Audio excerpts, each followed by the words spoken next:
What we're going to do this afternoon are just like shorter sessions with more discussion.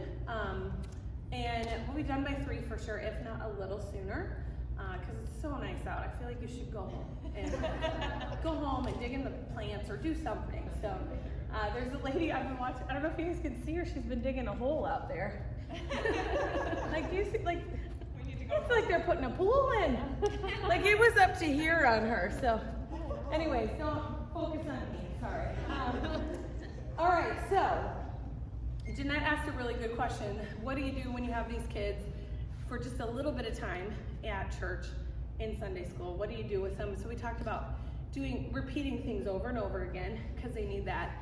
The other thing I want to share with you guys that has worked really well for me personally is just a shift in what I'm thinking about. And I need to add that as a slide in that PowerPoint, but I have quit thinking about what I want kids to learn at church, and I've started thinking about what I want them to take home. Because what I found was, if I'm only thinking about what they're learning at church, or what they're learning at camp, or what they're learning at VBS, I don't know that that's so much discipleship, is just kind of keeping them occupied. So I think discipleship helps kids, when we're thinking about world changers, discipleship helps them go back home and keep walking with Jesus. So I'm always thinking about, what can I give them to take home? So when I, next week, because I speak in Seattle next weekend, in between, I'm gonna go away and prepare for my 2021 camp speaking session. I always go away and pray through what I'm gonna talk about and make notes. I will not think about, what do I want them to learn at camp? I will think, what do I want them to take home? And that's the only thing what do I want them to take home? So I'm looking for practical discipleship things. So I know I want them to go home and read their Bible, which means I have to help them fall in love with God's word at camp if they're not already in love with God's word. I want them to go home and keep praying, which means I have to help them understand that they can pray when they're at home. Here's some practical ways you can pray at home. So I'm always thinking about that. So I think that might be helpful if you think through, especially if you think about a lot of them are going home to a home that does not know Jesus. To a home that maybe they maybe do know Jesus, but maybe is not gonna do a lot of discipleship through the week, if any. So how do we keep them not just living from Sunday to Sunday or whatever, but keep walking with Jesus? Does that make sense? Is that helpful at all? I would encourage you to think through that. What do I want them to take home? One of the things I do is we do the prayer walls. That's how we get those kids' notes, how they get their written notes. I put up prayer walls for them to write their notes to God and hang them up. Well, then we talk about, you could do this at home. And there's kids all over who have prayer walls in their bedrooms because that is how they connect with God at home. And I care a lot more about what they do at home than I do what they do at camp. So my phone is full of kids sending me pictures of their prayer walls. It's the coolest thing. They also then will upgrade it, and they'll do it as teenagers as well. Well, that's discipleship in my mind. That's what we want. So that would be my encouragement. Any other questions that came out of maybe lunchtime that had to do with what we're talking about, not like how your sandwich was made that good. But any questions or thoughts that came out of that you were thinking about?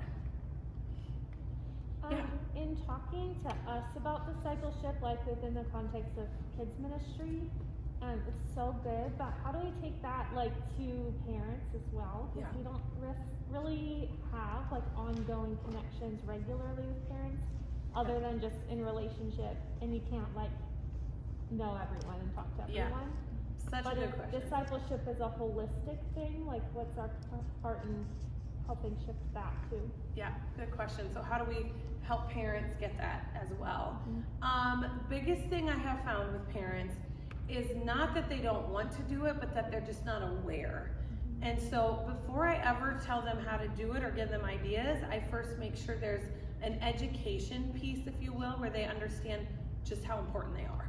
Because I find a lot of parents aren't aware, they know they're important to their kids, but they don't understand they are their child's #1 spiritual influencer, period. Whether they want to be or not, whether we think they should be or not, they are. So, excuse me, I don't have COVID, I have asthma. Promise. Cross my heart. I'll back up. But I'm always thinking about what do they maybe not know, because I know, but they might not know. And the other thing is, if you tell them, hey, do you know that you're your kid's number one spiritual influencer? That can scare them to death.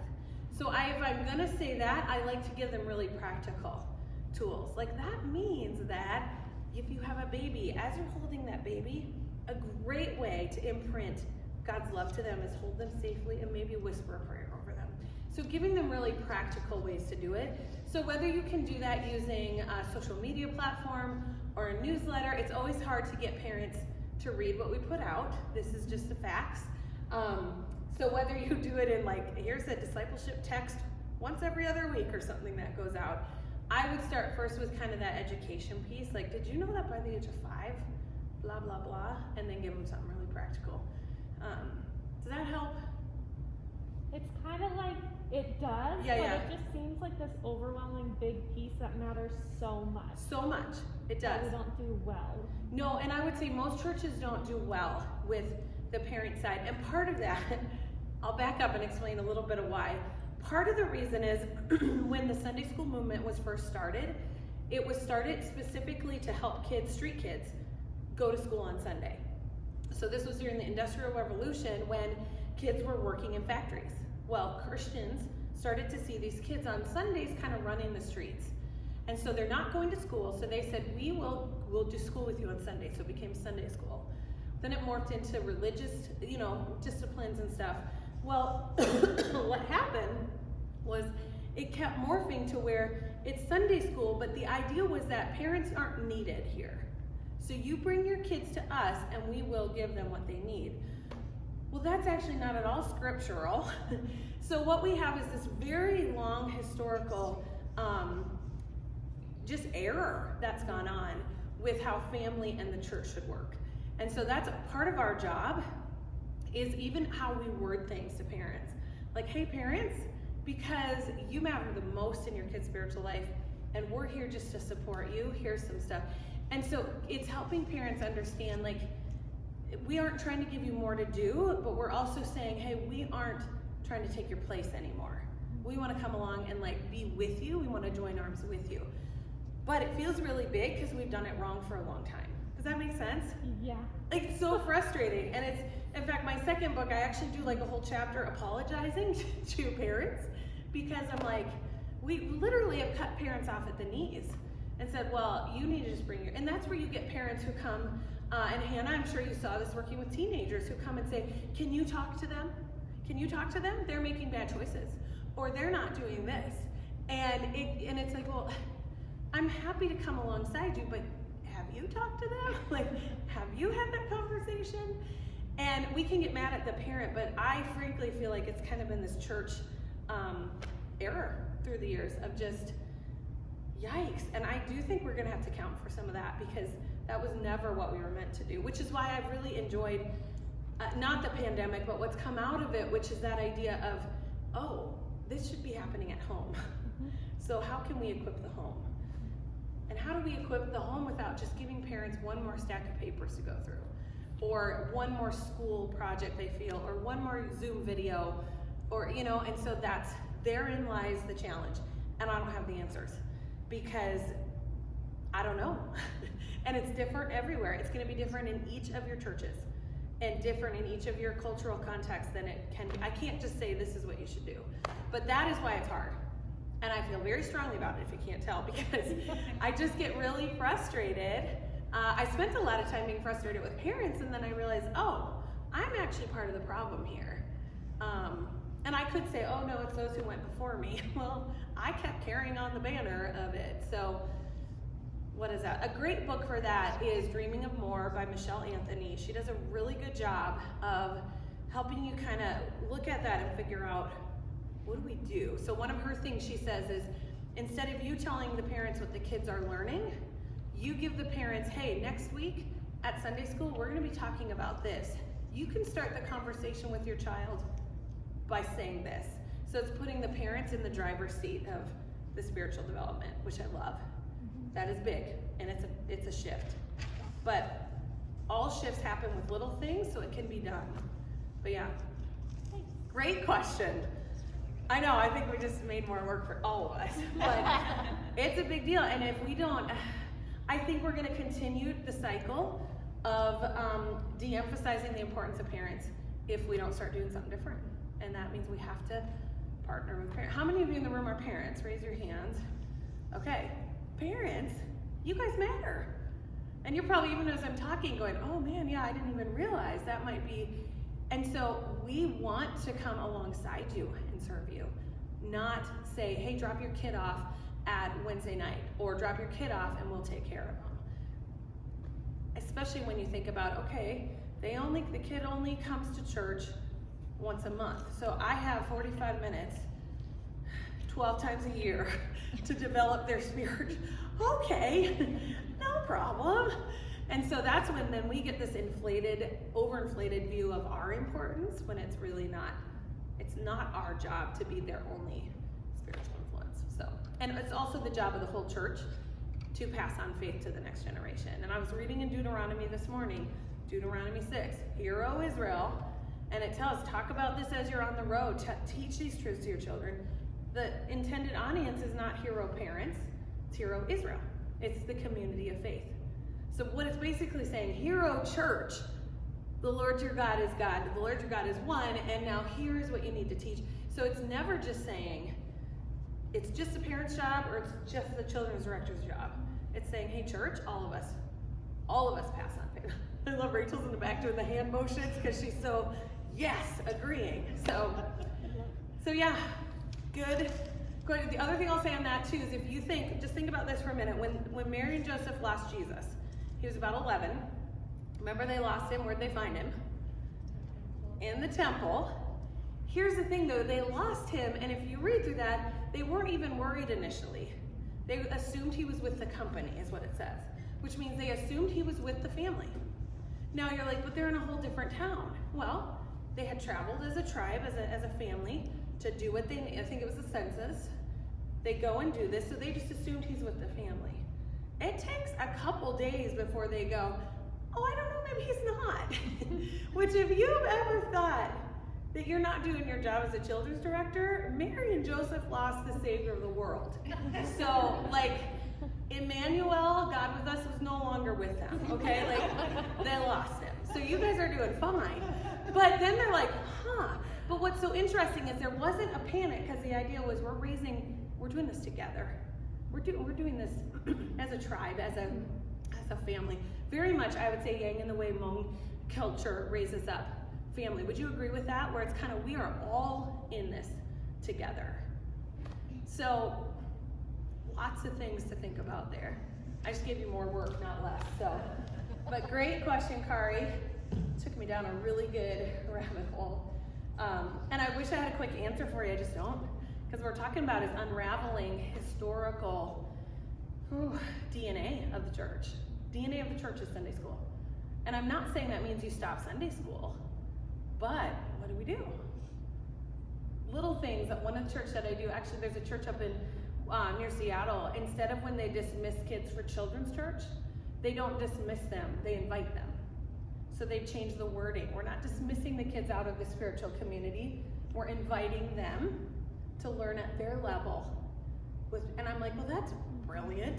How easy is that? I don't have to buy anything to do that. So little things like that make a difference.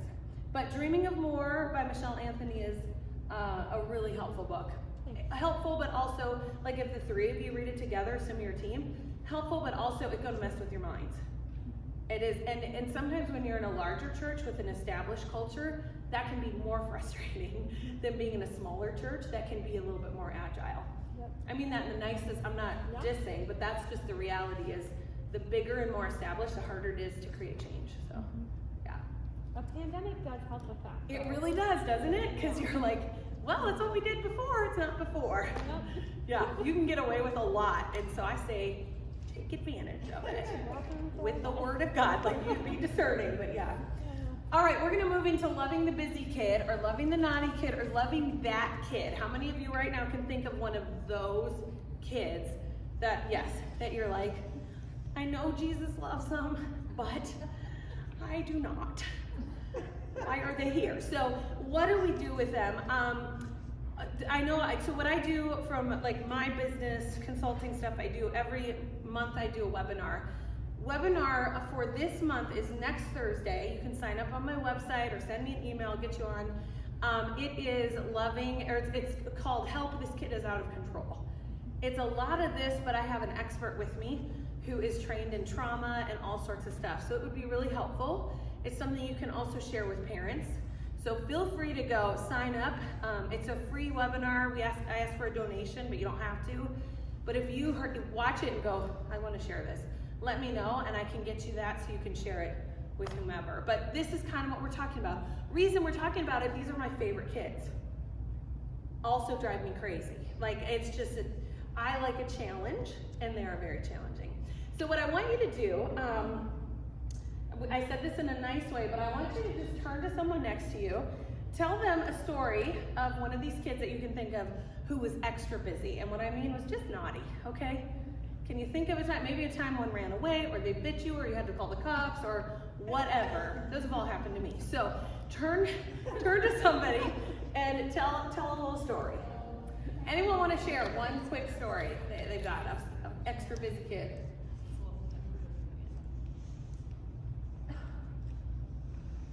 Evan, thank you for volunteering. Oh. But he didn't volunteer. But I kind of overheard what you were saying, so I want to hear. I used to work in camp ministry. So I had one kid that just had trouble listening. And so we have this creek with a bridge. And so I took all my kids down to the creek. We decided to run up, and there's like a window, and started to like climb out the window. Oh my word. So. And you're down below. And I'm down below, so I can't like grab. Never getting up there in time. So I used I think Tari said my dad voice. Huh? Even though I'm not a dad. Yep. It's in there. Yeah, it's in there. Yeah, and yeah. Did that work? Yes. He was just like, oh no, like I stepped over the line. So yeah, Good. that's an example. Good. Anyone else?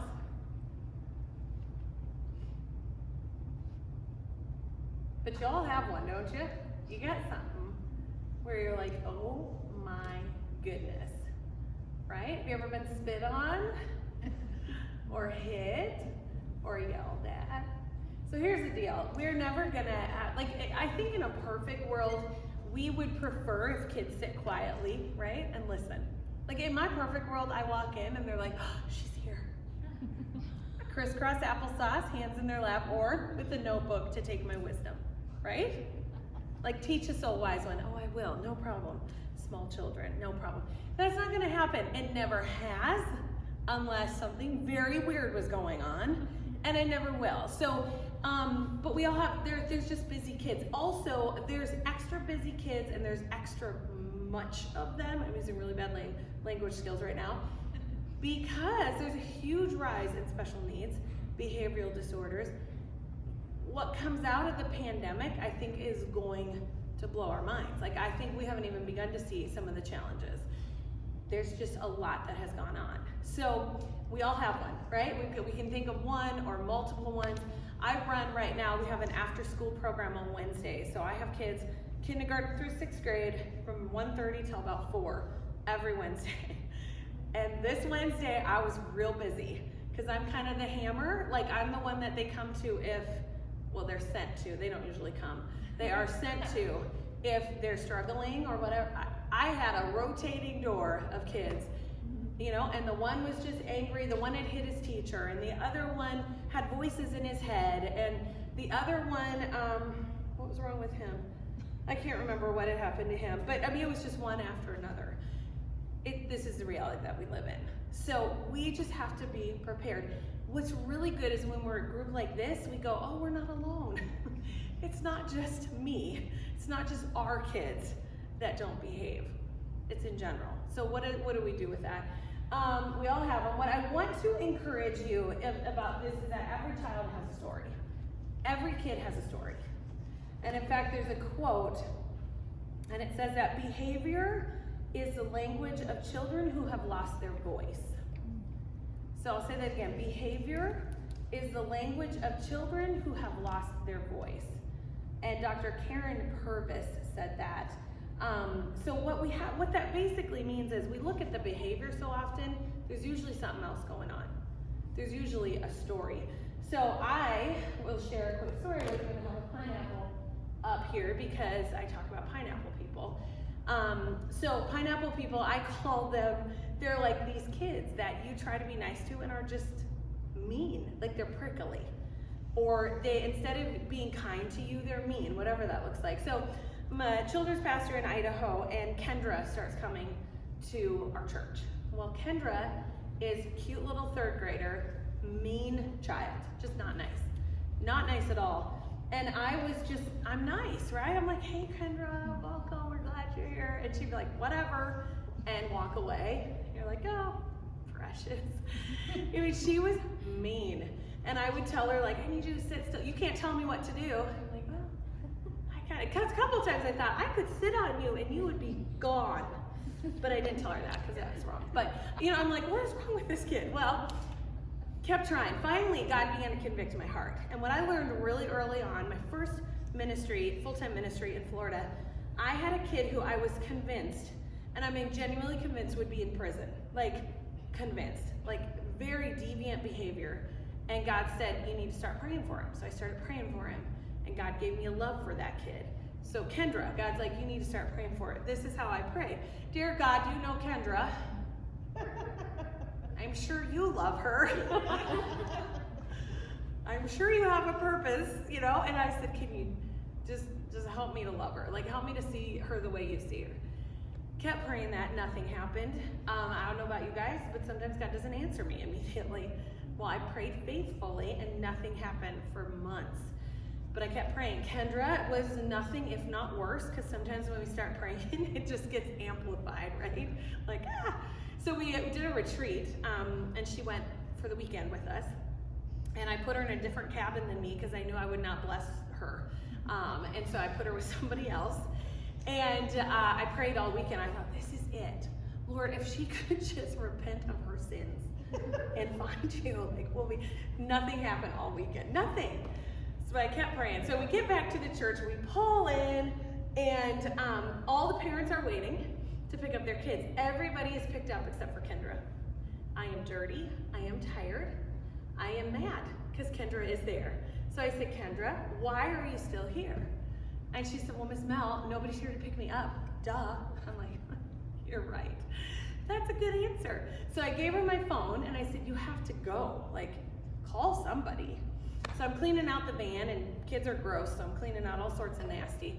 And she comes back, and for the first time, she doesn't look mean, she looks sad. I've never seen her look sad.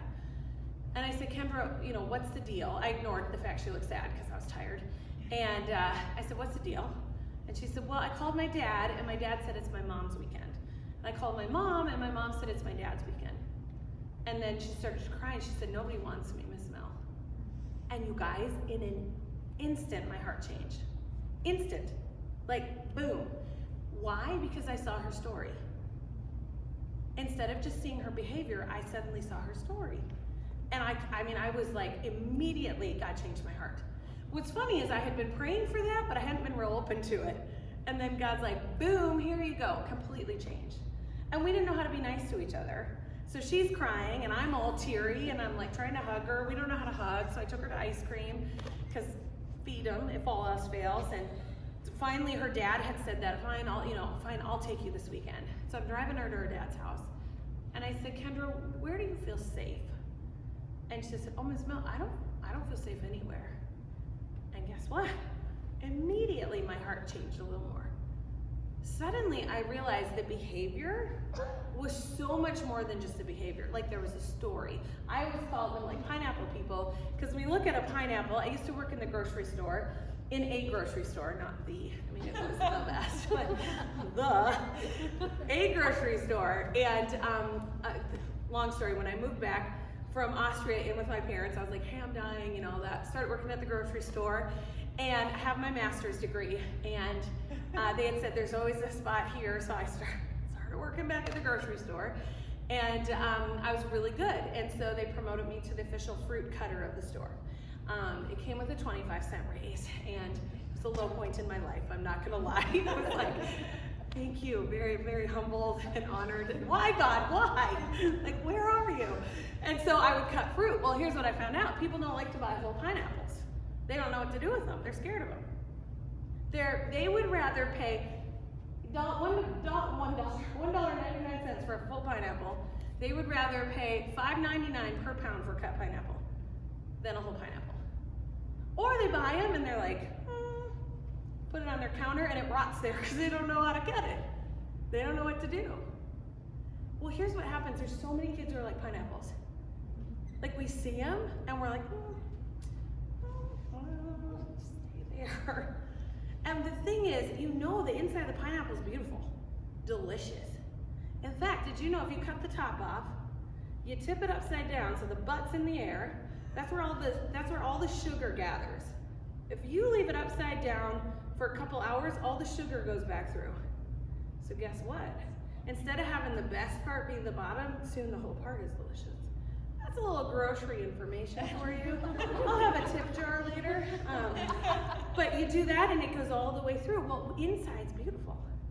Now I think most of the kids we can think of right now who are those kids, they're pineapples, they have a story. And if that's true, that behavior is the language of someone with no voice, guess what? That's how it comes out. So when we talk about the busy kids, I am gonna give you some strategies, but I want you first to think about who they are. I can think of one kid, my home church in Iowa, when I was in high school, so my dad's a pastor, we moved there when I was 15. When I was in high school and college, we became the meth capital of the United States. It's not on our welcome sign, we're not very proud of it, but a little town of 5,000 people, meth capital of the United States for our size. Like, it was usual for the FBI to be in town. It is still usual. Like, I know where the meth labs are. Like, I just know. I'm like, oh, Al's cooking again. And like, I know that's not normal, but that is usual. So little town, we're the biggest town for 30 miles. It's pretty rural, and we like meth. I don't, but they do. Clarify. So meth capital of the United States. Well, guess what happened? Meth heads started loving each other and doing things and having children. And guess where those kids ended up? In our school system. And because we're a small community and our church is known for a place, we are a place where messy people can come. Guess what? They come. And they bring their children. And these are the most challenging kids I think I've ever worked with. And it's not their fault. Hear me say, it's not. They just don't know. They also, some of them don't have the cognitive ability. So we would say about 60 to 70% of our kids have some sort of special needs who come in the door. It is a mess. And if you think our children's ministry is a mess, you should come to church on a Sunday morning and be with the big people. They're a mess. We had a man get up during my dad's sermon and bring a lightsaber to the altar and surrender it to the Lord in the middle of the sermon. I mean, you should bring popcorn. It is fascinating what happens sometimes. But we're a church where you can be messy and come, so we have meth addicts that come. We have recovering meth heads. Like, they're welcome there. They are, and sometimes we don't know what to do with them, but they're welcome there. Good Friday, a number of years ago, solemn communion. And my dad starts passing the communion cup. Well, one of the recovering meth addicts is in the very front row, right? So she's right here, and she has her son who has severe autism. Well, my dad's preaching here, he's gone behind my dad, and he has cars, and is just doing the cars. And you know what? We just let it, whatever. Like, we're pretty used to it. And so he's doing that. Well, dad starts to pass the communion. Her phone starts ringing as loud as can be. And it's the song, She Thinks My Tractor's Sexy. And it is blaring. And my dad is so good, because he's like, he just ignores it. She can't find her phone. It gets playing this whole song. I have to remove myself from the room because I am snorting, and it's not because of Good Friday. Like, I am doing that laugh that I can't control. She finally got the phone. She answered it right there. Like, there's no, yeah, no, I'm in church. She is. We can all testify that she's in church. Hilarious. We never know what's going to happen. I love it because I kind of like things like that. I'm like, bring the popcorn, what's going to happen next? I also really believe that's how most of our churches should look. I think our churches should look messy. And I think if people who are messy don't feel welcome, your church is not doing its job. Personal opinion. We have people who bring their kids specifically to our church because they've been kicked out of every other church in town. And they know we won't kick them out, and we don't. Do we have meetings behind closed doors and wonder what we're going to do? Yeah. But we want to be a place where busy, messy kids are welcome, and so they are. So when I come to you and I'm sharing this with you, I want you to know I'm telling you. I've called the cops, I've called the ambulance. We have messy. So I love it though, because I want them to know if in their deepest, darkest mess, in their worst behavior, on their worst day, if they aren't welcome at the church, where are they welcome then? And if we're meant to be the hands, feet of Jesus, man, we're gonna meet him there. Now, there's still rules, and we're gonna get into that. We know we're not gonna create total chaos. So, every child has a story, every person has a story. Pineapple people, I hope every time you see a pineapple, you think about that. I always I say this, pineapple people are hurt people who hurt other people. And so it becomes a cycle, right? This person gets hurt, so they hurt. And then they hurt. Well, the only way you stop the cycle is you've got to talk to Jesus about it. I teach pineapple people to kids all the time. It's the number one thing I hear back on. And kids grasp it, and they go, oh. But we as adults need to grasp it too. When we're so quick to judge the attitude, or we're so quick to judge the behavior, they have a story. Something is going on. So keep that in mind. Every child has a story.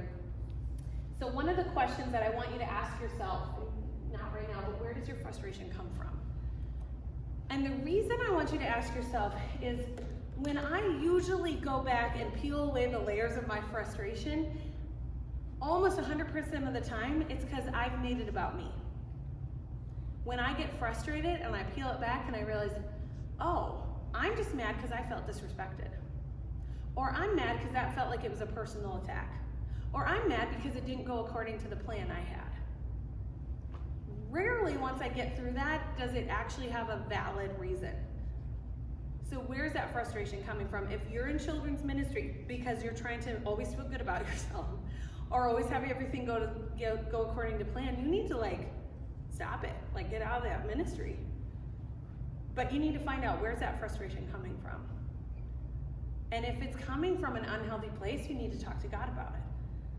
God, this kid, what I find too is the kids that annoy me the most are usually the most like me. They really are. They're usually the exact same kid I was as a child. And I'm like, oh, that's why. So ask yourself that when you begin to get frustrated, why am I so frustrated? Should I be frustrated about this right now, or should I be problem solving? What should I actually be focusing on right now? Ask yourself that question. Keep this in mind too. Everyone needs a safe place where they belong. Everyone, this goes for adults as well.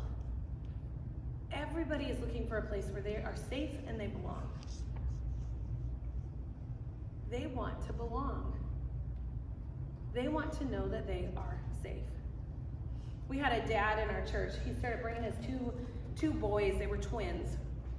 And these kids were sweet twins, but one of them was really out of control. He had oppositional defiance disorder.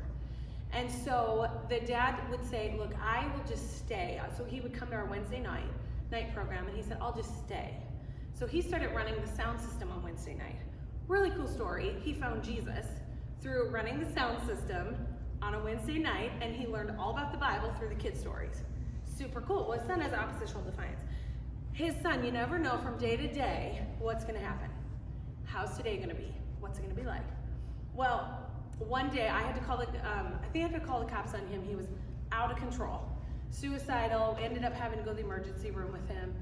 Well, I find out his story. It turns out that the dad and now the mom, but they're divorced. Mom, whenever the dad would leave, would forget about the twins, and she wouldn't feed them. She wouldn't change their diapers. And so finally the state took the boys away and gave them full time to dad. But he would tell me stories. I would come home and they wouldn't have been changed for 3 days. Well, you know what? Guess what? Suddenly behavior, the story that you see, you go, oh. So these kids missed out on the really important touch, loving, caring for needs in a timely manner. And so they had no connection. Well, we just started loving them where they were at. True story, I recruited a couple men in particular who I knew, because this kid was getting to where he was about as tall as me, and I knew I couldn't hold him. I knew I wouldn't be able to totally protect myself. And so I had a couple retired firemen who I'm like, can you just hang out? And they did. And so every now and then we'd have to kind of physically hold him with full permission from dad, all appropriate. But guess what? That kid is about to graduate from high school. He made it through high school. The other twin is high honors. Dad still loves Jesus. It's just the coolest thing, but it's hard. So they needed a place where they belonged. I can tell you story after story after story. A little girl right now is coming to our youth group. She's in 7th grade. She and her family started coming to our church. Probably 3 years ago, they came to VBS. And they have, so the girl's the oldest, they have 2 youngers that are both autistic. And they came in, I was leading our VBS, and they said, Miss Mel, we aren't allowed at any other VBS. They kept getting kicked out. And I said, you're welcome here. We want you here. Well, they kept coming and kept coming. Well, now the little girl, she's in 7th grade, and she's like one of my good buddies. I come into youth group, she wants to talk. She just wants to belong somewhere. Last Wednesday, she walks in. You gotta love junior hires. They don't understand proper communication. Like when they walk in the room, it doesn't matter what you're doing, it's about them. Everything is about them. So, I'm having a conversation, she walks in, my parents are getting a divorce. My grandpa died. And I'm like, oh, wow, you're having a rough day. But you know what? She knew she was safe and she belonged. She goes, I really wanted to tell you that. So everybody's looking for a place where they feel safe and they can belong. So keep that in mind. The behavior might not come across that way, but that's what they're looking for. So I would caution you and I would encourage you to proceed with compassion. As you look at these kids, first thing I want you to do is start praying for that one kid. And I start saying, God, change my heart. Or my favorite thing to say is, God, help me to see them the way you see them. Start praying for them. Every time you do that, I guarantee you God will do what you ask. He will help you see that kid the way he sees him. And then you'll feel bad. Like, why did I dislike that kid for so long? That's okay, we're human. I could give you a list of a few kids I don't like right now, but that is being recorded, so I can't do that. But proceed with compassion. Compassion. You don't know their story. I repeat that daily. I don't know their story. I repeated that as we drove down here past all of the tents and the homeless people. I don't know their story. I repeat that when I'm in traffic and some dumb person cuts me off and we could have gotten in an accident. I don't know their story. Proceed with compassion. I don't know their story. So you don't know their story. And even if you do know their story, my guess is you probably don't know it as well as you think you do. Even if you're that kid's parent, you still might not understand the full story. And every time I assume I know a kid's story, I'm wrong. I'm totally wrong. So proceed with compassion. And then I want you to rethink a few things, okay? I want you to rethink what listening looks like. Okay, so you guys tell me, show me right now how what listening looks like for you. Exactly what you're doing. You guys are actually a model audience. Thank you, Hannah. Hannah's leaning in. She's like, oh, yes. Help me a little bit. Tell me everything. Some of you are taking notes, right? Now let's say that you're a bunch of first graders. What might you look like if you're listening right now? Go ahead. Yep. And then Adam and Eve and yeah, Rachel, can you hear me in the back? Adam and Eve, did you catch that? So what's happening? What were you guys doing? First graders. Not looking at you. Not looking. Eye contact's a big one. We feel like listening means eye contact. Doesn't necessarily mean that for kids. What else were you guys doing over here? Just like moving around. Yeah, moving. We had a first grader back here who was on her feet, stomping. Yeah. Hannah, what were you guys doing? Were you talking? She was laying down. Oh, you were laying, oh, I missed that. Laying down. We feel like listening means you sit still. Kids actually were not created by God to sit still. And so every time we fight to make them sit still, we're losing time. We're losing it. And you're gonna lose it because they're not gonna sit still. What were you guys doing over here? Watching. You were distracted by that kid, right? Yeah. What about you guys? Playing with shoes. Playing with shoes, yeah. Yep. What about in the Chinese church? Are kids perfect all the time? They're not? This is completely unexpected. They mess around too, don't they? Oh, yeah. They play. I will say this, and I'm not trying to compartmentalize Chinese kids, but Chinese kids that I work with, they are some of the sassiest children because they're so smart. We did a YouTube video for a Chinese church in San Jose, and so they're with Zoom call, so they're all on Zoom. And this one kid, he's like 8, unmutes himself. He's like, "Do you have a YouTube channel? Because I'm not going to listen to this unless I see how many subscribers you have." I was like, "Where's the mute button for this kid?" I mean, they're just like, So this is a universal thing where kids aren't listening, and it looks really different. Here's what I've learned though. Listening does not have to look the way I think it has to look.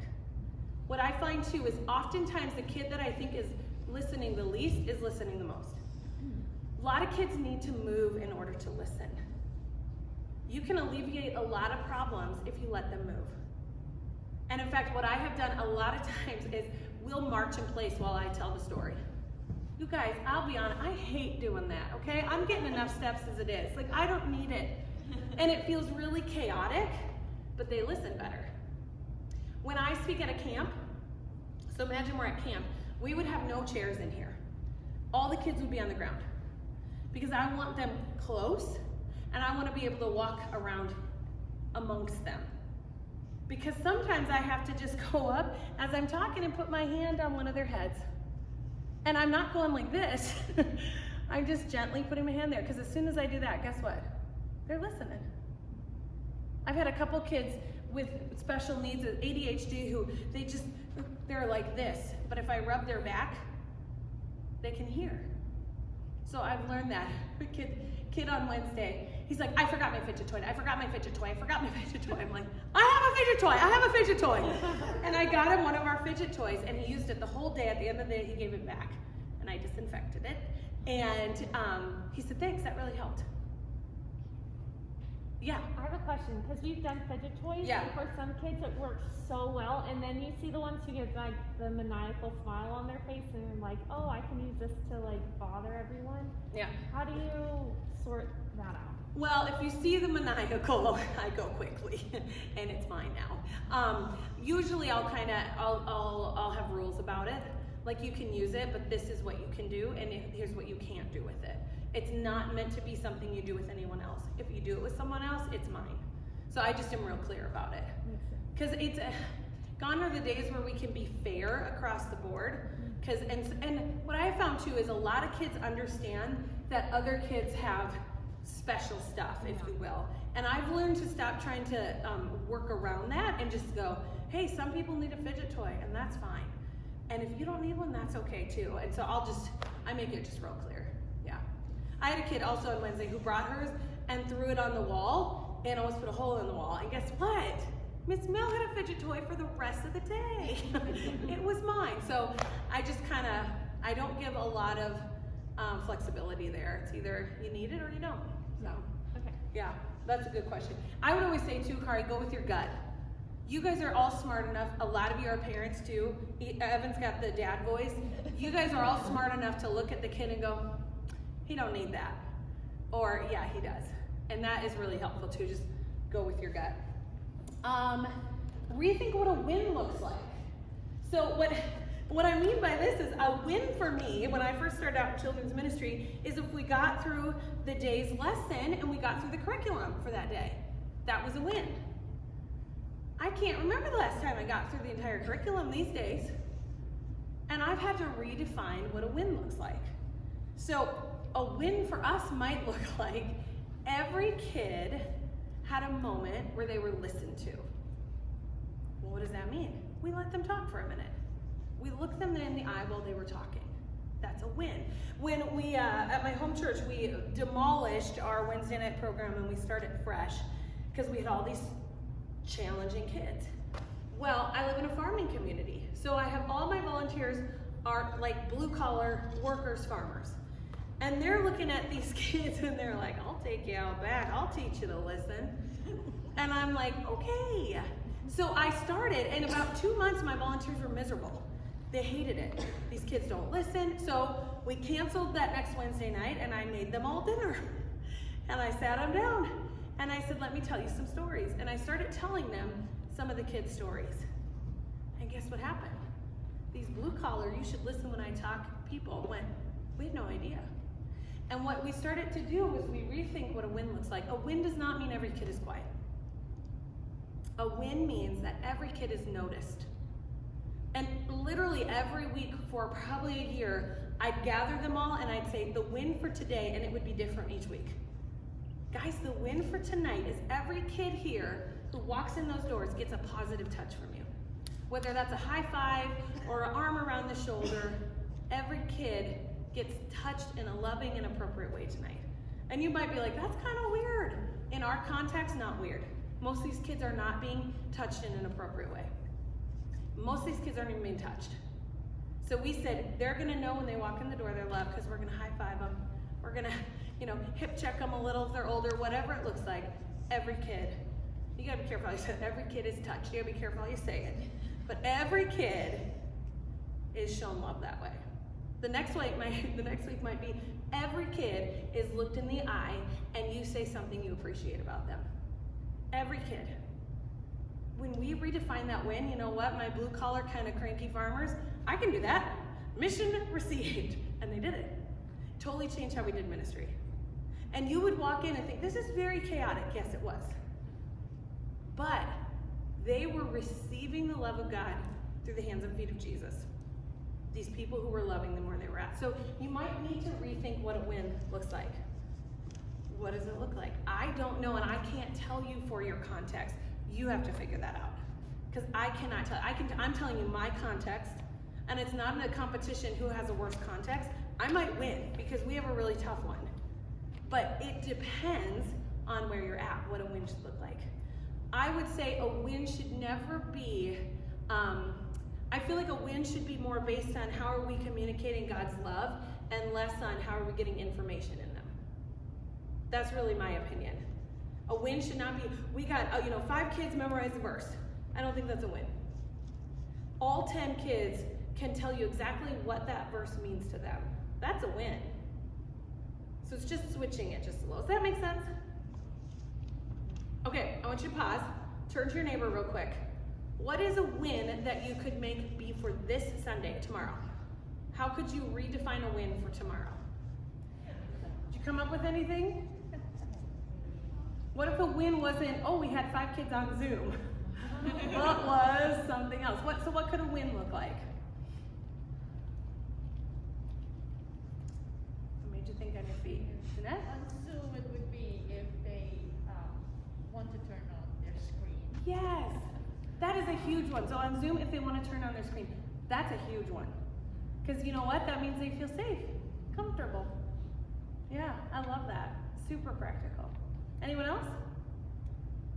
Greeting each kid with their name. Exactly. And if you don't know their name, buddy is such a great, I do that all the time. Hey, buddy. Totally forgot your name. They don't need to know. They think it's a cute little pet name, and that's just fine. Yeah, but greeting each kid with their name. Sometimes I'll say a win is if you get down on their level and you look them in the eye and say, I'm so glad you're here. And greet them by their name. That's a win. Sometimes we would have defined it if every parent, we look in the parent in the eye. No, children's ministry doesn't look the parent in the eye. We're down here, right? Because those parents are going to look at lots. These kids don't. You have to have good knees to do that, okay? I had like 6 years of physical therapy to be able to do this, right? So you'll look in there. All right, next thing, you want to set, what is the next thing here? You want to set some expectations. This is what I'm not a fan of, a list of rules. Part of that is my personality. Rules to me are very constricting. And a rule to me is not a rule, it's a suggestion for how I might break the rules. So a lot of kids are like this though. And kids, when they hear the word rule, it immediately turns them off. So I've not used the word rule for years and years and years, probably 15 years. It's an expectation. And I did this on Wednesday with our 24 children, 3 of who were not signed up and just got off the bus and came. What a blessing. No idea where they came from. Had to call the Dollar General because Grandma works. I mean, it was just one of those days. And so I had them all. I said, guys, we're so glad you're here. Here's some expectations. Here's what we expect of you. When you set expectations, you then have to create just a few and you have to stick to them. So what you're not doing is going, here's a 24-point list of expectations. Here's just a few, and I'm going to give you a really clear example, so don't panic. But you have to stick to them. If you set an expectation, you have to stick to it. 2 weeks ago, I sat down with my 6th grade boys. I said, if I have to talk to any of you again, you will not be coming next week. This is a privilege. Guess what? This week, they were cherubs. Because they knew I would call. I'm like, you will not come back. They knew it, but I had to stick to it. And I was prepared. Honestly, I was prepared to call and send them home. Not because I wanted to, but because, don't ever let them see you sweat, okay? Like if I say something, and you guys know if you've done any parenting or babysitting, or I was a nanny for years, if I don't follow through, they'll never listen to me again. So you have to do a few and then you stick to them. Here's what I like. My thing is we respect. We expect that you're going to respect here. You're going to respect each other. You're going to respect ourselves or yourself. You're going to respect God, and you're going to respect this building. I mean, this is so simple. But what I like is broad things that can cover a lot of things. So I don't have to say, like, for instance, one rule is you can't kick each other. Next rule is you can't hit each other. Next rule is you cannot spit on your friend. No, it's just we respect each other. And guess what? Respect means you don't get to come in and hit your friend. We respect our building. If we were doing a list, don't draw on the walls. Don't stand on the tables. Don't stack the chairs and then jump off of them like it's Mount Kilimanjaro, okay? No, we just respect our building. Does that make sense? Expectations. And then what you have to do, and I think I have this on here, I totally rewrote this, so I'm like trying to figure out where I'm at. We repeat them over and over. Why would you repeat them over and over? Somebody tell me. I'm giving you an easy, this is like an easy attention walk. span. Short attention span, yes, what else? I love that. Are the same kids there every single time? No. And you know what is one of the most unfair things you can do to a kid? Is have expectations that you have not communicated to them. That's unfair. That is me getting a shot in the arm with nobody telling me it's coming. That's unfair. So what if there's a new person? We repeat it. I got to where I just repeat it every week. Every week. They come in, they get a snack, I sit them down, and they have cheese in their mouth, and I say, guys, we're so glad you're here. Remember, we have a few expectations here at Launchpad. You're gonna respect each other.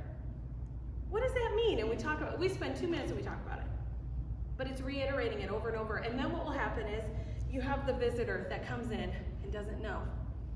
And he heard you, but he's not real sure. And he's that kid at school, just that kid. And maybe when you're talking, he talks over you. And the other kids are like, oh, and this is what I do. Oh, that's okay. You know what? You maybe didn't know. And that is okay, but just so you know, when you're here, we try to respect each other, which means when someone's talking, we don't talk over them. So it's okay because you didn't know, but now that you do know, please don't do that again. So you're giving them a win. You're not going, oh, strike one, you're out of here, kid. You're giving a reminder. You know what that also does for the other kids? It reminds them. And they're like, oh, that's right.